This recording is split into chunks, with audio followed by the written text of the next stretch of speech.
There exists a silent war being waged every single day, in every interaction, in every boardroom, in every conversation you have ever had.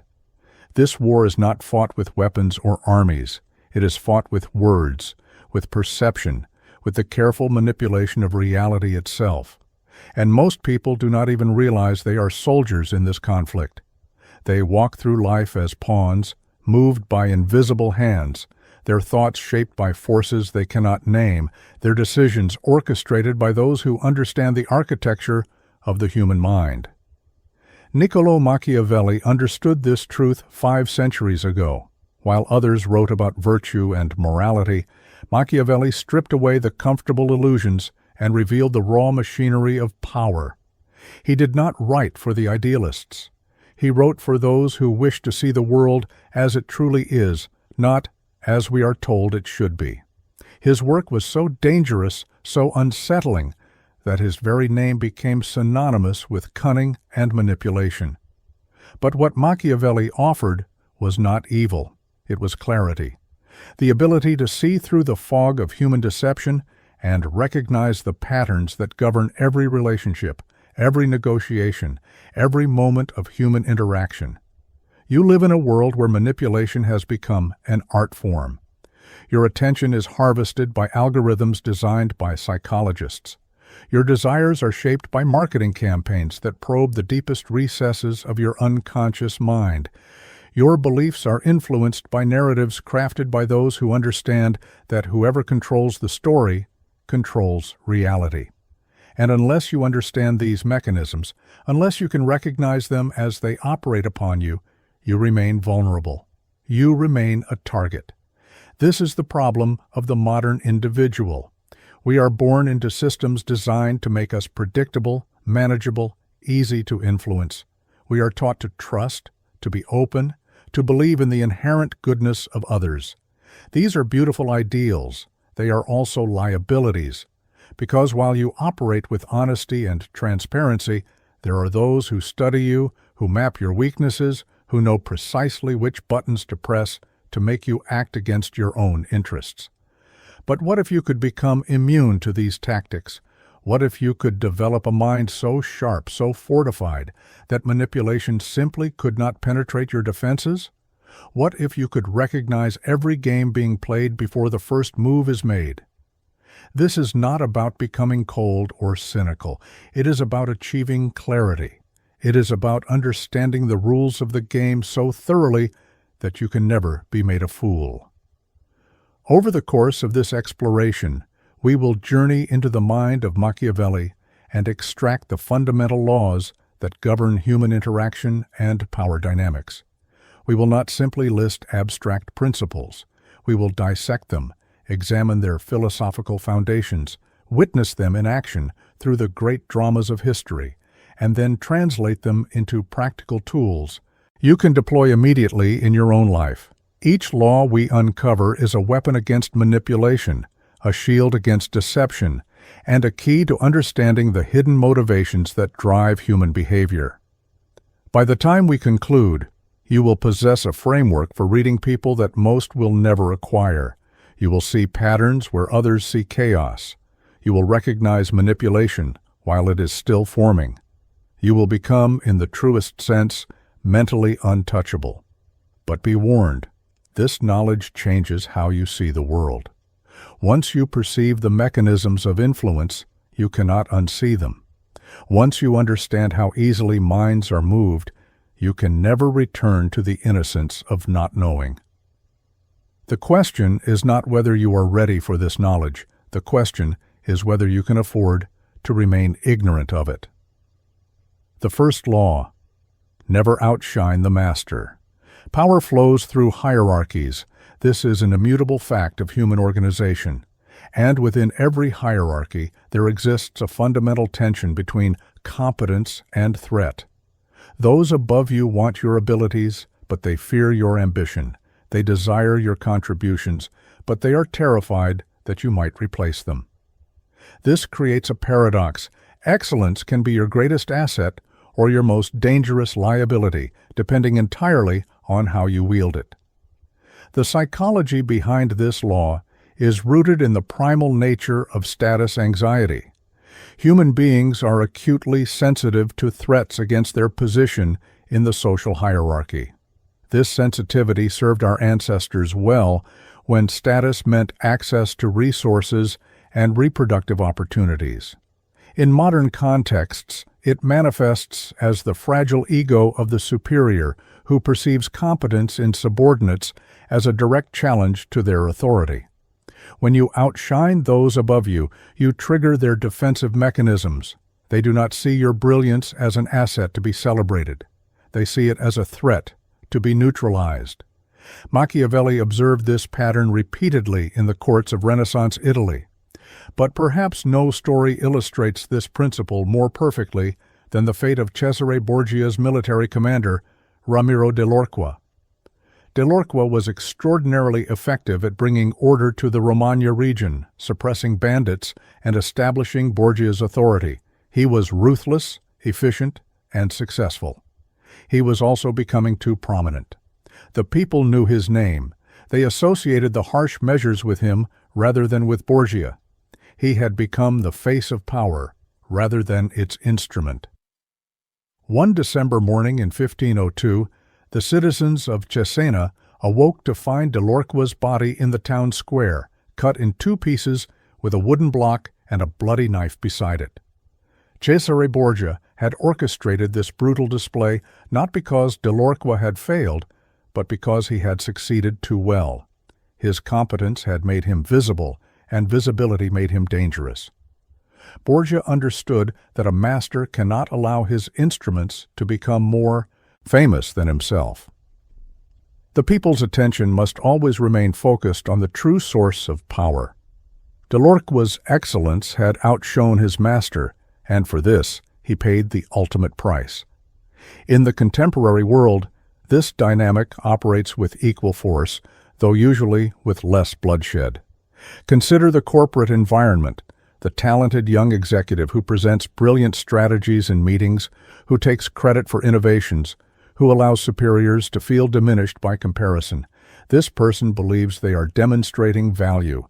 In reality, they are signing their own termination papers.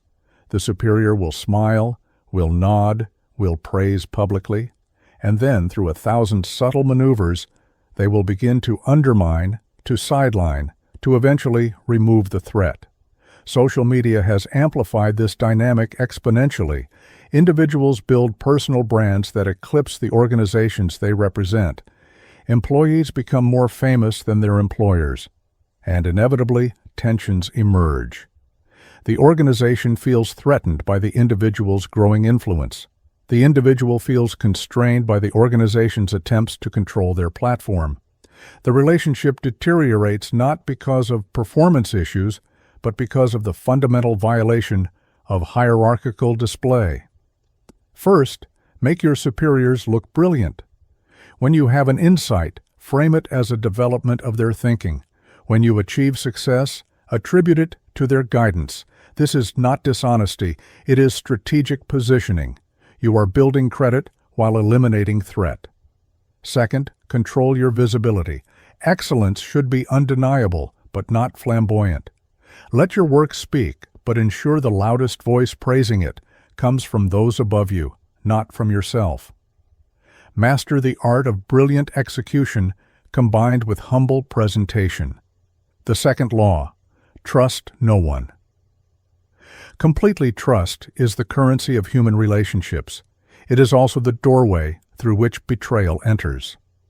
This creates one of life's fundamental paradoxes. We must trust to function in society, yet trust makes us vulnerable.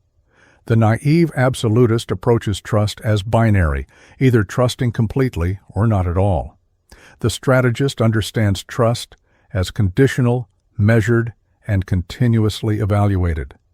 The philosophical foundation of this law rests on the understanding that human loyalty is not a fixed characteristic, but a fluid calculation.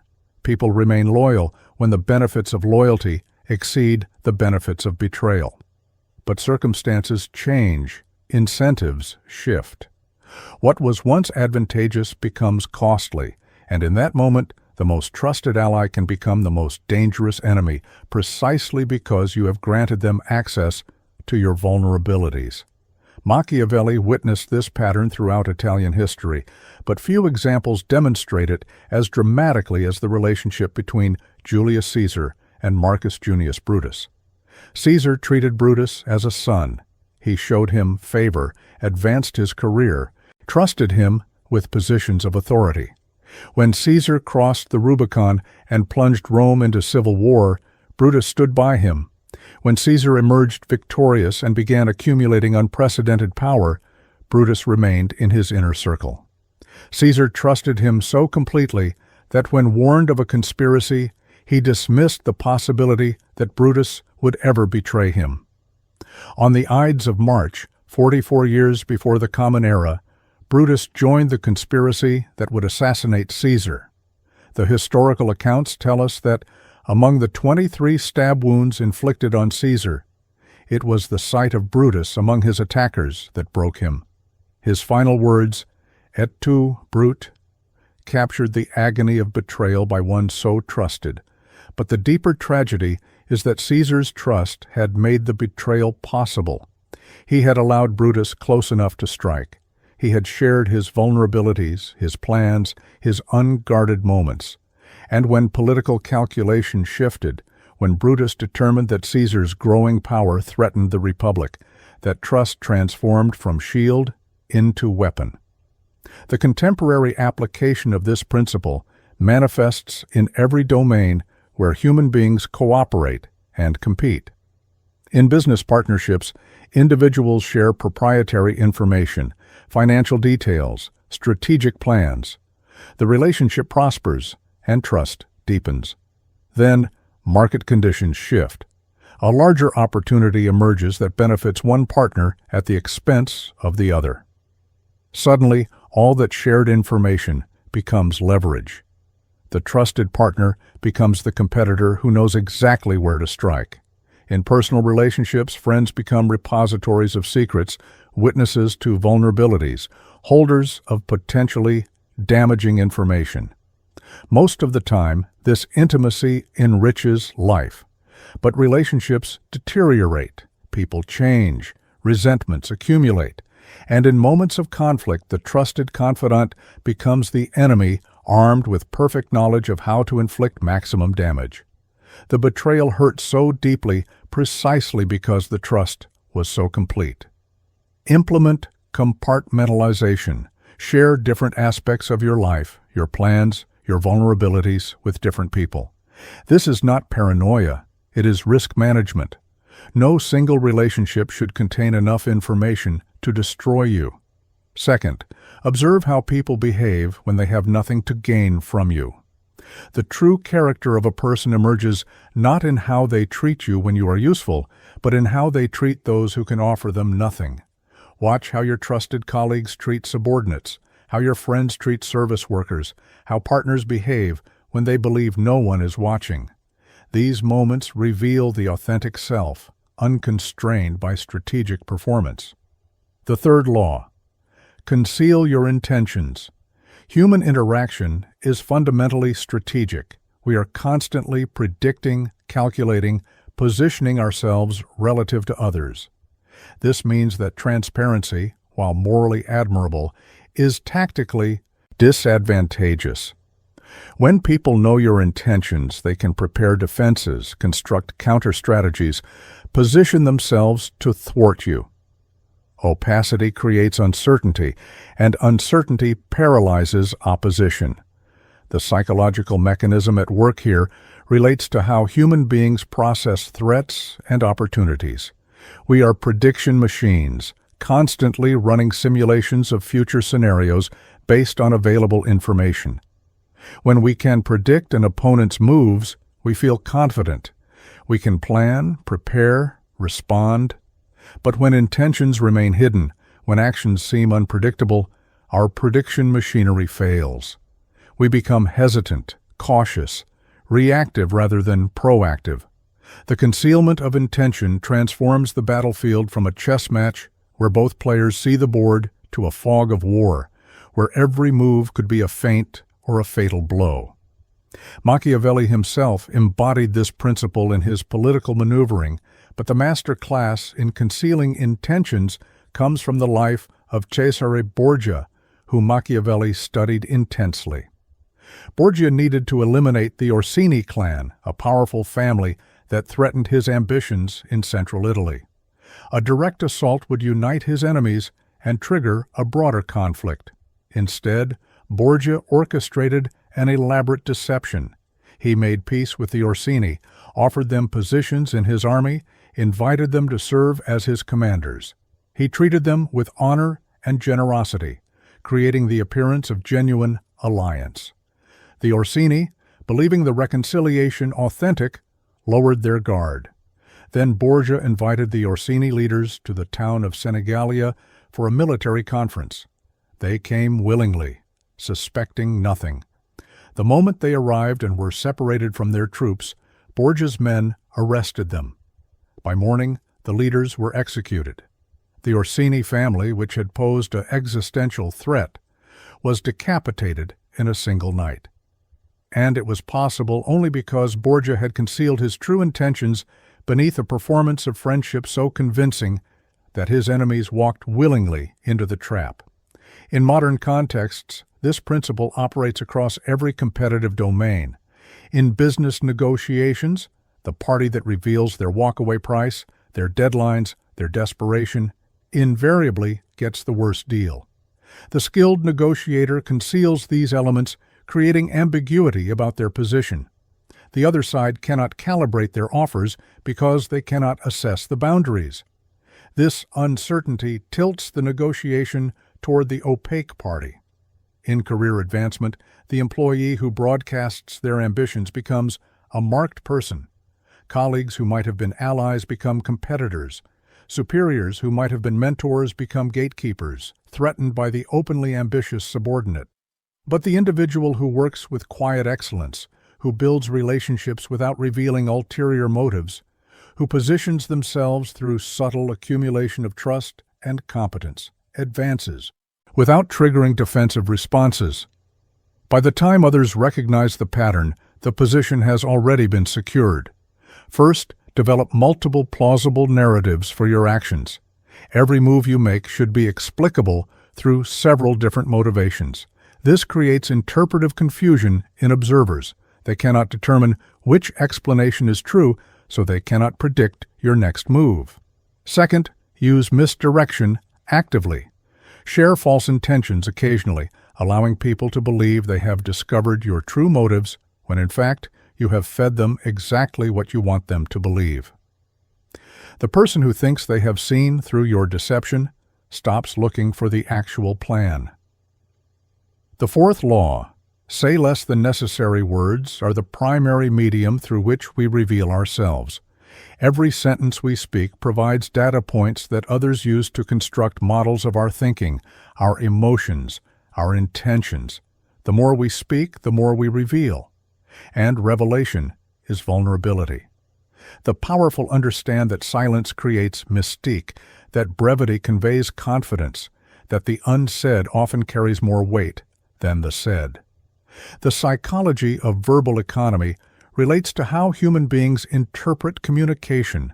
We are wired to fill gaps, to complete patterns, to project meaning onto ambiguity.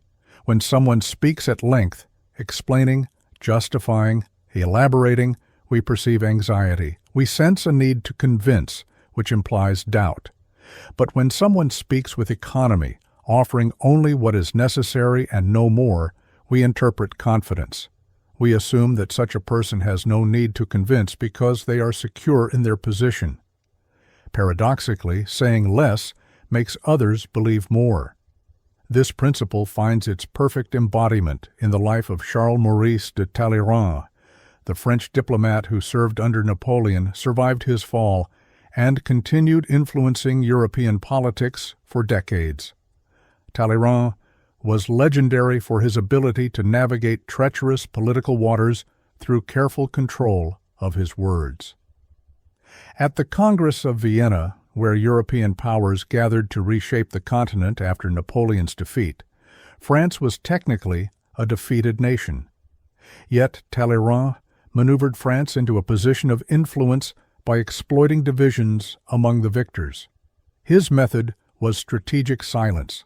While other diplomats argued and revealed their positions, Talleyrand listened. He spoke only when necessary, and when he did speak, his words were carefully calibrated, often ambiguous enough to be interpreted multiple ways.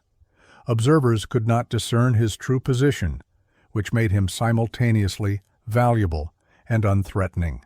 He could be courted by multiple factions because none could definitively say where his loyalties lay. By the conference's end, France had preserved its borders and status, largely because Talleyrand had revealed nothing that could be used against him while learning everything about his opponent's true objectives. In these contemporary settings, this dynamic plays out constantly.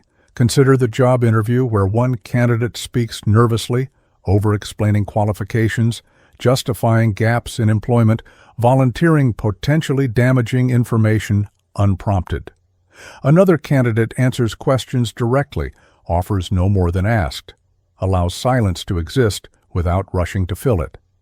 The second candidate appears more confident, more composed, more powerful, despite potentially having identical qualifications. In negotiations, the party that speaks more reveals more. They expose their priorities, their anxieties, their constraints. The party that speaks less forces the other side to reveal themselves first. In romantic contexts, the person who texts constantly, who explains their feelings in detail, who seeks constant reassurance, appears needy. The person who communicates with measured frequency and emotional economy appears confident and secure, even if internally they feel identical insecurity. First, practice the pause. When asked a question, allow a beat of silence before responding. This creates the impression of thoughtfulness rather than reactivity, and it prevents you from speaking impulsively. Second, answer the question asked, nothing more. Resist the urge to elaborate, to justify, to preemptively defend against criticisms that have not been made. Each additional sentence is a potential vulnerability. Speak with precision and then stop. Let others interpret your silence according to their own anxieties. We have now established the defensive foundation. You understand how to avoid becoming a target, how to protect yourself from betrayal, how to move through social environments without revealing weaknesses.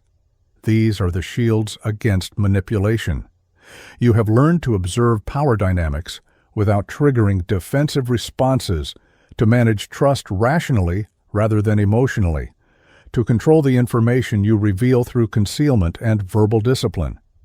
But defense alone does not create power. It creates survival. And there is a vast territory between merely surviving and truly thriving in competitive environments. The laws we have explored thus far teach you how not to lose. What comes next teaches you how to win. The remaining principles operate at a higher level of complexity. They are not reactive but proactive. They do not merely protect you from others' manipulations. They provide the tools to shape perception, to engineer outcomes, to move human beings like pieces on a board without them ever realizing they are being moved. These are the techniques that separate those who navigate power structures from those who control them. What follows is not for everyone. These principles require a level of emotional discipline that most people never develop.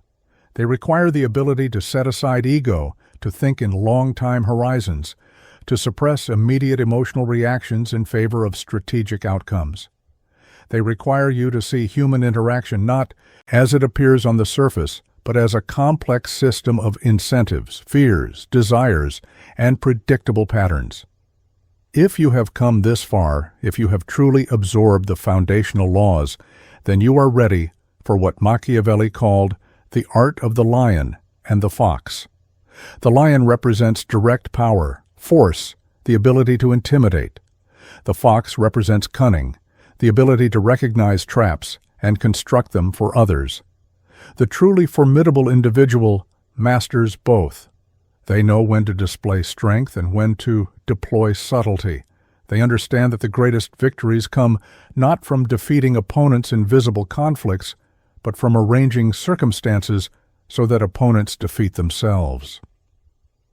The fifth law: guard your reputation. With your life, reputation is the shadow you cast in the minds of others. It precedes you into rooms you have never entered. It shapes how your words are interpreted, how your actions are judged, how opportunities flow toward or away from you. In a world where direct assessment is impossible for most interactions, reputation becomes proxy for reality. And here is the crucial insight. Reputation can be more valuable than actual virtue, because reputation is what others act upon while virtue remains invisible until tested. The philosophical depth of this law emerges when we recognize that humans are fundamentally social creatures whose survival has always depended on collective assessment. In ancestral environments, your reputation within the tribe determined whether you would be trusted with resources, included in cooperative ventures, defended against threats. Modern society has not changed this calculus. It has merely scaled it. Today, your reputation operates across networks of thousands or millions, mediated by technology, but the underlying mechanism remains identical. People make decisions about you based on what others say about you, not on direct knowledge of your character. Machiavelli understood this intuitively, but the definitive historical demonstration comes from the life of Otto von Bismarck, the architect of German unification. Bismarck faced an impossible task: unite dozens of independent German states under Prussian leadership while managing the opposition of Austria, France, and other European powers. He could not achieve this through military force alone. Instead, he engineered his reputation as a master strategist whose every move served a hidden purpose. When Bismarck made statements that seemed contradictory, observers assumed brilliant misdirection. When he pursued policies that appeared irrational, analysts presumed they were seeing only one move in a deeper game. His reputation for strategic genius became self-reinforcing. Foreign powers became cautious about opposing him, fearing they would fall into elaborate traps. Domestic opponents hesitated to challenge him, assuming he had already anticipated their moves. In many cases, Bismarck simply got lucky, or his policies succeeded for reasons he had not foreseen. But his reputation transformed these random successes into evidence of supernatural political ability. The most instructive moment came during the Ems Dispatch incident of 1870. Bismarck needed a war with France to complete German unification, but he needed France to appear as the aggressor. When a diplomatic communication from the King of Prussia to the French ambassador was relayed to him, Bismarck edited it to make the exchange seem more insulting than it was, then released it to the press. France, outraged, declared war. Bismarck had not created a massive conspiracy. He had simply edited a document. But his reputation for complex scheming meant that no one suspected something so simple. They assumed profound manipulation when the reality was tactical opportunism. In contemporary contexts, reputation operates as currency in every domain. In professional settings, two individuals with identical skills will experience radically different career trajectories based on reputation alone. The person known as reliable, brilliant, and collaborative receives opportunities without asking. Projects seek them out. Promotions come with less resistance. The person with an equivalent skill set but a reputation for being difficult, unreliable, or self-serving must fight for every advancement. In the digital age, reputation has become both more powerful and more fragile. A single viral moment can construct or destroy a reputation that took years to build. Social media amplifies both positive and negative signals, creating feedback loops where initial perceptions become reinforced through selective attention. The person with a positive reputation has their ambiguous actions interpreted charitably. The person with a negative reputation has their identical actions interpreted suspiciously. First, be ruthlessly proactive about reputation management. This does not mean being dishonest. It means being strategic about which truths receive emphasis. Publicize your successes and have others speak to your character. Minimize personal involvement in anything that could tarnish perception. Second, when your reputation suffers damage, address it immediately and decisively. Small wounds to reputation metastasize if left untreated. Confront false narratives directly, provide counter-evidence, and then shift attention to positive actions. The longer a negative perception persists, the more it becomes accepted as truth, regardless of underlying reality. The sixth law: create value through scarcity. Value is not intrinsic, it is perceived, and perception is shaped by availability. The economic law of supply and demand operates not just in markets, but in every human interaction. When something is abundant, it is taken for granted. When something is scarce, it is treasured.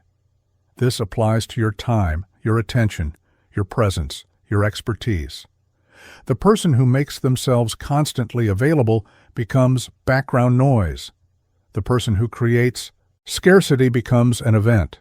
The psychological mechanism underlying this law connects to the human tendency toward loss aversion and status signaling. We value things more when we fear losing access to them. We desire more strongly what others cannot easily obtain. When you make yourself scarce, you trigger both mechanisms simultaneously.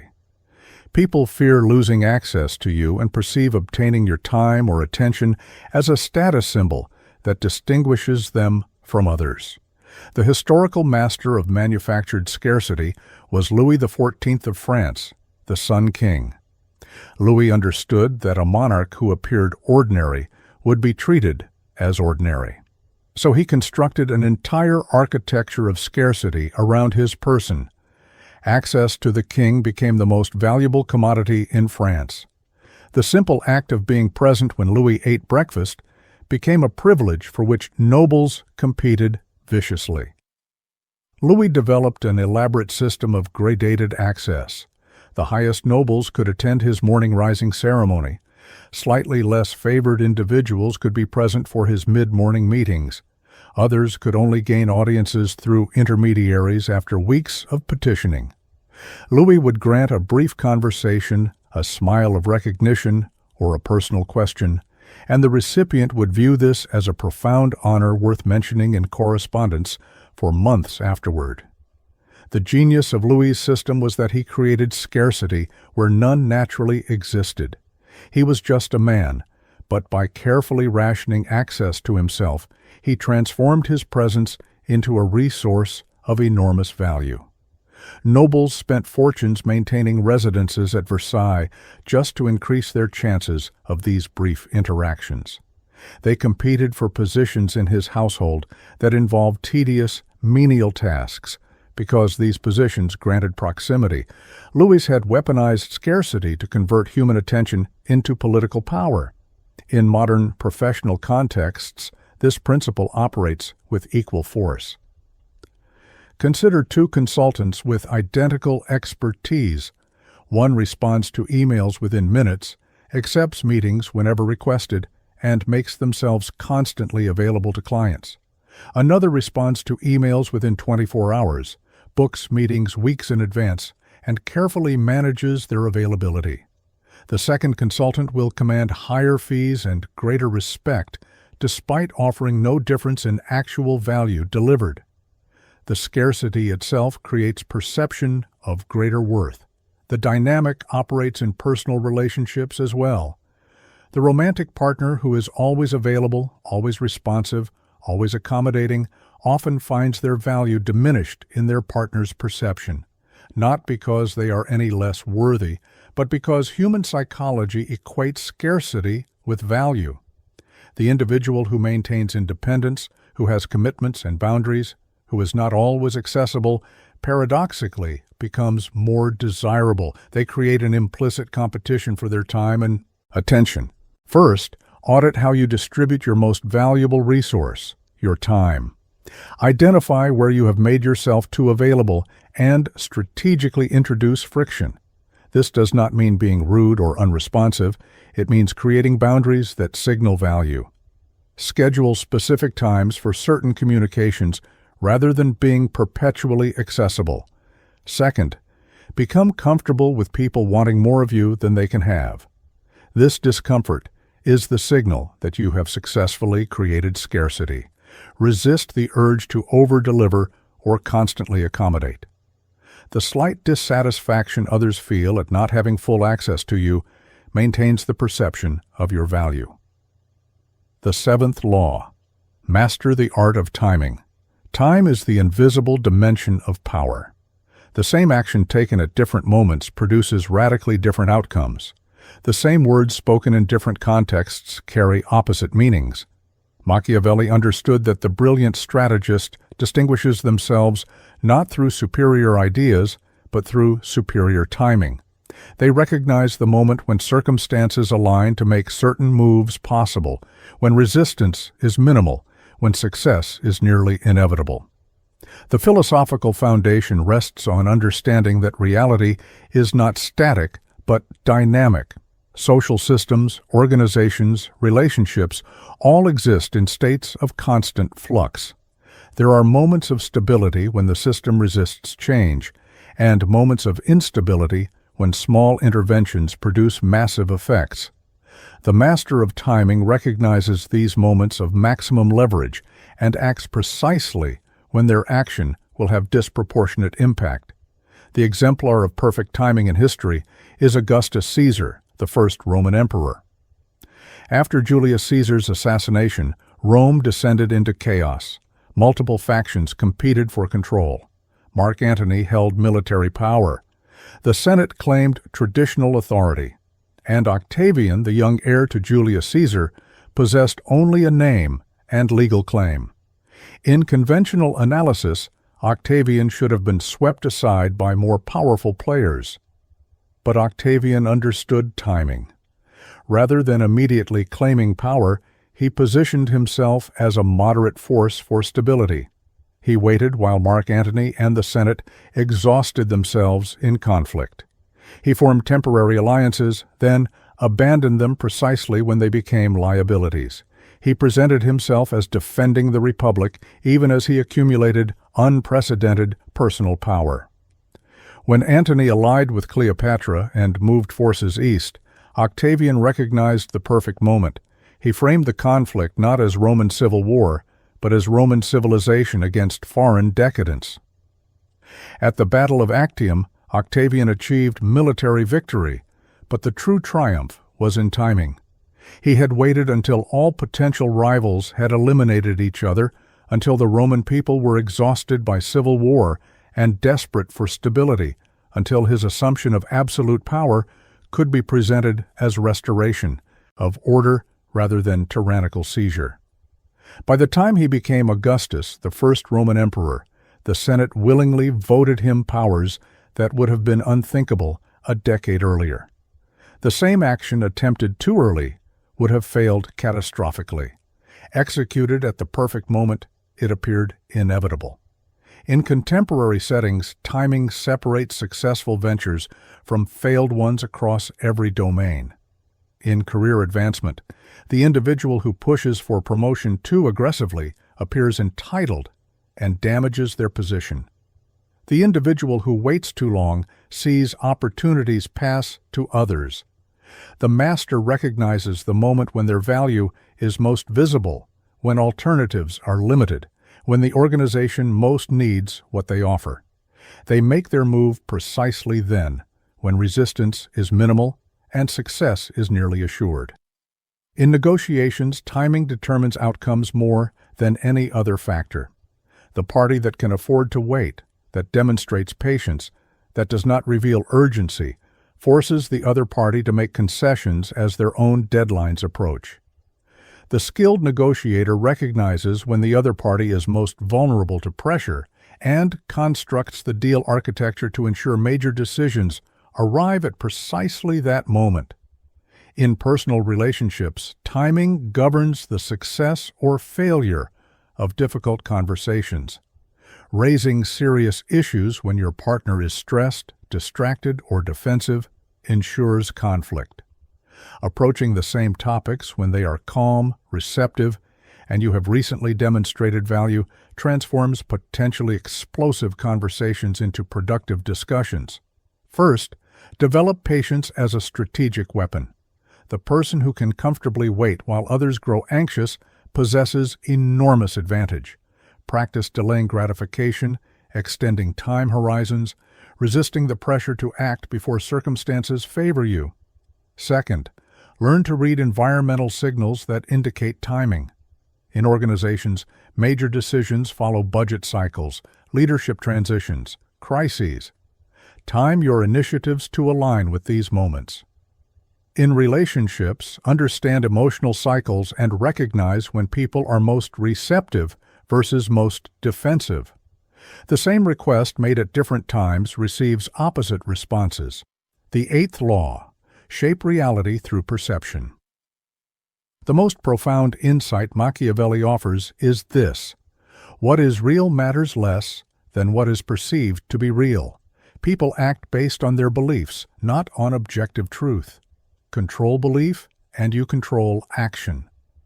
The master of power does not waste energy attempting to change underlying reality when they can simply alter how reality is perceived and achieve the same effect with a fraction of the effort. This principle operates at the intersection of psychology and epistemology. Human beings do not have direct access to reality. We have access only to our perceptions of reality, filtered through our cognitive biases, our expectations, our limitations. We construct models of the world based on incomplete information and then act as if those models are true. The strategist recognizes that these models are the actual battlefield. Whoever shapes the dominant narrative shapes perceived reality and therefore shapes collective action. The historical apotheosis of this principle comes from the life of Napoleon Bonaparte. Napoleon understood that his power rested not merely on military victories, but on the perception of invincibility. Early in his career, he won a series of battles in Italy through a combination of tactical brilliance and opportunistic luck. But Napoleon amplified these victories through careful management of perception. He ensured that reports of his battles reached Paris in forms that emphasized his personal genius. He commissioned paintings showing himself leading charges, standing calm amid chaos, inspiring troops through charismatic presence. Many of these depictions were fabrications. In reality, Napoleon often commanded from positions of relative safety, as sensible military commanders do. But the gap between reality and representation did not matter. What mattered was that soldiers believed they were led by a military genius who could not be defeated. This belief became self-fulfilling. When Napoleon's armies faced opposition, his enemies approached with trepidation, already half defeated by his reputation. His own soldiers fought with enhanced courage, believing victory was inevitable. In battles where Napoleon was present, French forces often performed better, not because his tactical decisions were superior that day, but because everyone believed his presence guaranteed success. Napoleon had hacked human psychology. He had created a perception so powerful that it altered material outcomes. The principle reaches its apex in Napoleon's escape from Elba and the 100 Days Campaign. When Napoleon landed in France with a handful of supporters, he faced armies sent to arrest him. By all rational calculation, he should have been captured immediately. Instead, he walked directly toward the 1st Regiment sent against him. He approached alone, opened his coat, and declared that if any soldier wished to kill their emperor, they should shoot him now. The soldiers, confronted with this display of supreme confidence, with the living embodiment of the Napoleonic legend, could not fire. Regiment after regiment, sent to capture him, instead joined him. He reconquered France without fighting a single battle, through perception management alone. In modern contexts, this principle operates as the fundamental mechanism of marketing, branding, and reputation management. Companies with identical products achieve radically different market positions based entirely on perception. Apple and Microsoft produce competing technologies, but Apple has crafted a perception of innovation and design excellence that allows them to charge premium prices for equivalent functionality. The perception is the value. Political movements succeed or fail based on their ability to shape perception of events. The same protest can be framed as a dangerous riot or a passionate expression of legitimate grievance, and these competing perceptions determine public response. The side that successfully establishes their narrative controls political reality, regardless of underlying facts. In legal contexts, trials are won by lawyers who shape jury perception, not necessarily by those whose clients are factually innocent. In personal contexts, you are always managing perception, whether you recognize it or not. How you dress, how you speak, how you carry yourself, all broadcast signals that others interpret. Most people manage these signals unconsciously and inconsistently, wondering why others seem to misunderstand them. The strategic individual recognizes that perception is a tool to be deliberately crafted. First, control the narrative of your own life. Be the first to frame events, to explain outcomes, to provide interpretation. Once a narrative is established, it becomes the default truth that others must work to dislodge. If you achieve success, immediately frame it in terms that emphasize your agency and capability. If you experience setbacks, immediately frame them as temporary obstacles or learning opportunities. The person who tells their story controls how others perceive it. Second, understand that consistency of perception matters more than occasional reality. If you are perceived as reliable, a single instance of unreliability will be forgiven as an aberration. If you are perceived as unreliable, a dozen instances of reliability will be dismissed as temporary improvements. Build the perception you want through consistent signals over time, and that perception will become more powerful than any individual data point that contradicts it. You now possess the complete framework. You have learned to observe power dynamics without triggering defenses, to protect yourself from betrayal, to conceal your intentions, to control your words, to guard your reputation, to create value through scarcity, to master timing, and to shape reality through perception. These are not merely abstract principles. They are the operational mechanisms through which influence flows in human societies. But knowledge alone changes nothing. You must now make a choice. You can return to your previous way of moving through the world, now burdened with the awareness of how easily you have been manipulated, how transparent your strategies have been, how vulnerable you have made yourself. Or you can integrate these laws into your operational framework, slowly transforming how you approach every interaction, every relationship, every competitive situation. Machiavelli wrote for the prince, for the person who would wield power. But in the modern world, every individual is a prince of their own domain. You govern your career, your relationships, your reputation, your life trajectory. And in these domains, you face the same challenges Machiavelli's princes faced: competition for limited resources, the threat of betrayal, the necessity of influencing others to achieve your objectives, the constant risk of being outmaneuvered by those who understand the game better than you do. The question is not whether you will engage in these dynamics. You are already engaged. Every conversation you have is a negotiation of status and influence. Every relationship contains elements of strategy, whether you acknowledge them or not. Every professional interaction involves calculations of advantage and positioning. The only question is whether you will engage consciously, with skill and awareness, or whether you will continue to stumble through these dynamics as most people do, reacting emotionally, making predictable mistakes, wondering why others seem to advance while you remain static. There is a common objection to Machiavellian thinking that must be addressed directly.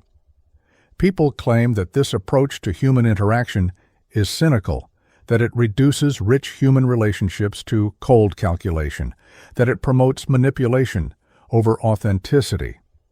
This objection reveals a fundamental misunderstanding. Machiavelli was not prescribing how the world should be. He was describing how the world is. He was offering clarity, not corruption. Consider the alternative. The person who refuses to acknowledge power dynamics does not escape them. They simply become their victim. The person who insists on operating with pure transparency in environments where others conceal intentions does not achieve moral victory. They achieve predictable defeat. The person who gives trust freely without calibration does not demonstrate superior virtue. They demonstrate inferior judgment, and they will be betrayed, and their betrayal will often be their own fault for ignoring obvious warning signs. What Machiavelli offers is not a recipe for sociopathy. It is a framework for competence. The skilled physician must understand disease to treat it. The skilled strategist must understand deception to defend against it. You cannot protect yourself from manipulation if you refuse to study how manipulation works. You cannot navigate competitive environments successfully if you pretend competition does not exist. And you cannot build genuine relationships if you cannot distinguish authentic connection from strategic performance. In fact, understanding these principles makes authentic relationships more possible, not less. When you can recognize manipulation, you can identify its absence. When you understand the games people play, you can recognize those rare individuals who refuse to play them. When you comprehend the strategic performance that dominates most social interaction, you can create spaces of genuine vulnerability with those who have earned it. But you must first achieve the clarity to tell the difference. The path forward requires practice. These laws cannot be implemented overnight. They must be integrated gradually, tested in low-stakes situations, refined through experience. Begin with observation. Start noticing the dynamics described in these laws operating around you. Watch how people reveal themselves through their words. Notice who guards their reputation carefully and who carelessly damages it. Observe timing in negotiations and recognize when someone has been pushed into decisions by deadline pressure. As you observe, you will begin to see patterns you previously missed. You will recognize manipulation attempts as they occur rather than hours later when reflecting on the interaction. You will notice status games being played and understand the moves being made. This awareness alone will protect you from countless mistakes. You will stop walking into obvious traps because you will recognize them as traps before committing yourself. Then begin implementing the defensive principles. Start controlling your words, revealing less, allowing silence to exist without rushing to fill it. Practice concealing your intentions, maintaining opacity about your goals and motivations. Begin managing your availability, creating scarcity where you have made yourself too abundant.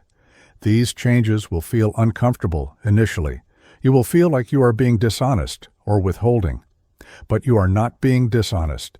You are simply being strategic about what you reveal and when. As you develop competence with the defensive principles, you can begin exploring the offensive applications.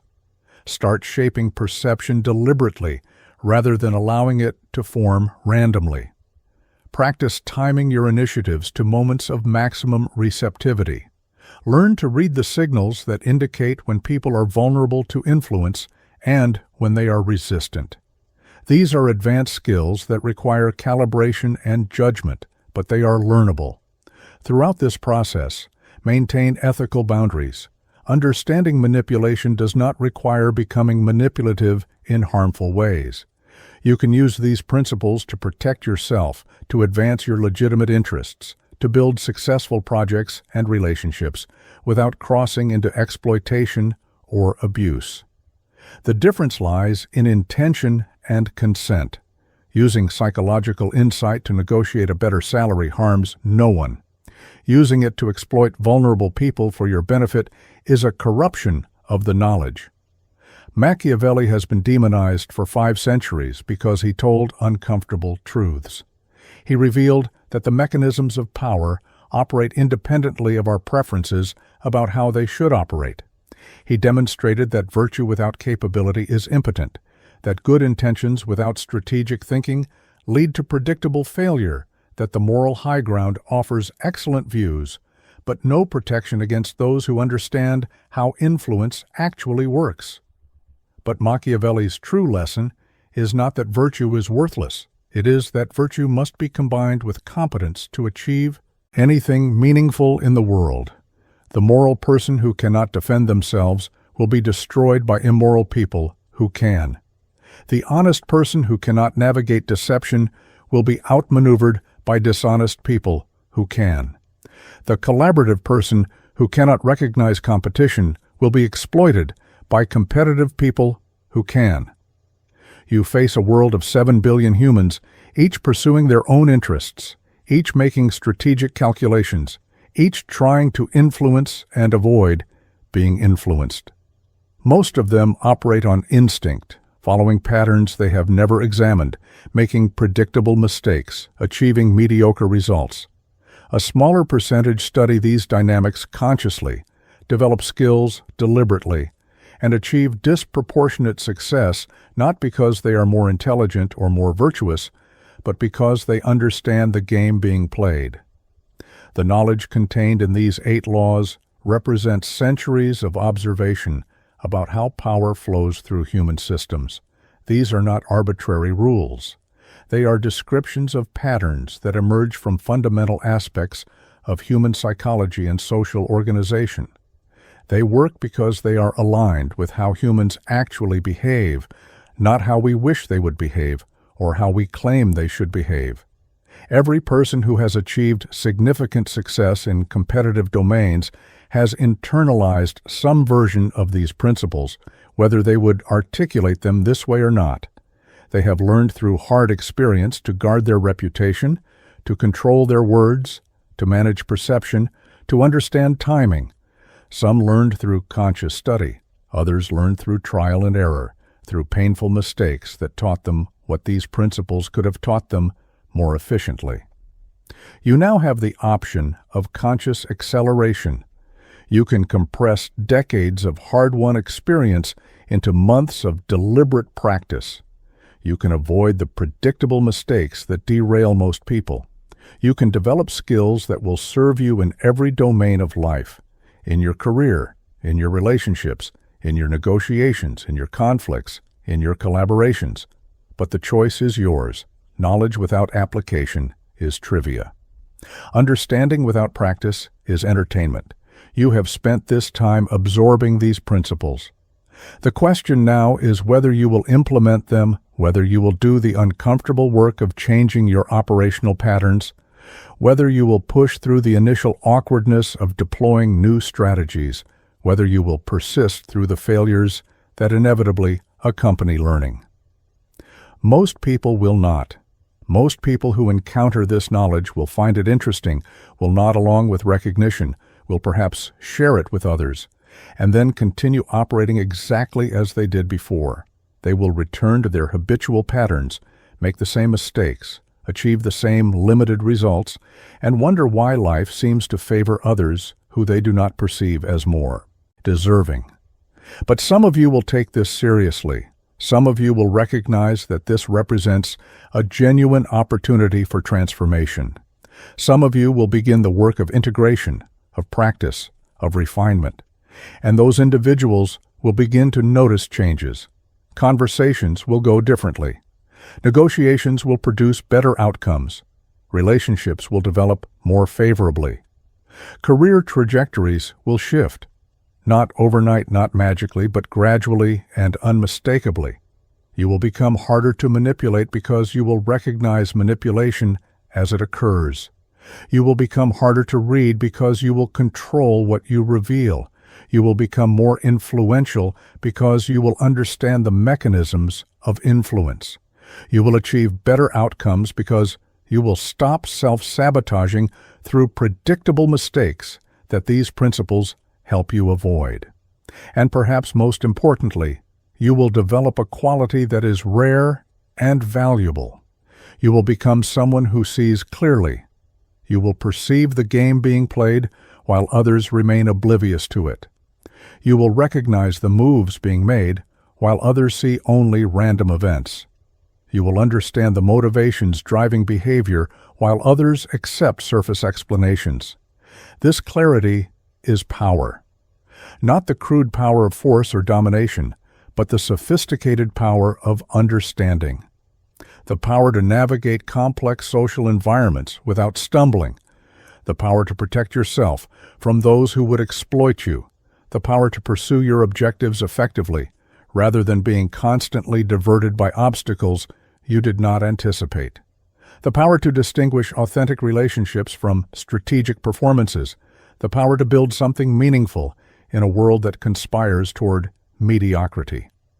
Machiavelli wrote The Prince as a guide for rulers in Renaissance Italy, a time of constant warfare, shifting alliances, and political intrigue. You live in a time that appears more civilized, more structured, more governed by rules and norms. But beneath the surface, the same dynamics operate, the same psychological mechanisms, the same patterns of influence and counter-influence, the same necessity of understanding how humans actually behave rather than how they claim to behave.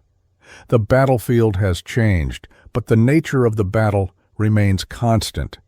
And you now possess a map to this battlefield. You understand the terrain, the tactics, the principles that determine victory and defeat. What you do with this map is entirely your decision. You can become mentally untouchable. You can become impossible to fool, but only if you treat this knowledge not as interesting theory, but as operational doctrine. Only if you practice these principles until they become instinctive. Only if you commit to the uncomfortable process of changing your default patterns of behavior. The world is not waiting for you to become ready. It is moving forward with ruthless indifference to your preparation. Others are already using these principles against you. Others are already positioning themselves advantageously while you deliberate. Others are already achieving the outcomes you desire because they understand what you are only now learning. The gap between knowledge and power is action. Close that gap. Begin today. Begin with observation. Begin with small implementations. Begin with conscious awareness of dynamics you previously missed. And gradually, systematically, deliberately, transform yourself from someone who is acted upon into someone who acts with clarity, purpose, and skill. This is what Machiavelli offers. Not a path to becoming cruel or manipulative, but a path to becoming competent and clear-sighted. Not a recipe for dominating others, but a framework for not being dominated. Not instructions for exploitation, but protection against being exploited. And for those who master these principles while maintaining ethical boundaries, the ability to build, create, and achieve at levels that would be impossible without this understanding. You are no longer ignorant of how the game is played. You cannot return to innocent unawareness. The only question remaining is whether you will play consciously and skillfully, or whether you will continue to be played by those who already understand what you now know. The choice, as it has always been, is yours.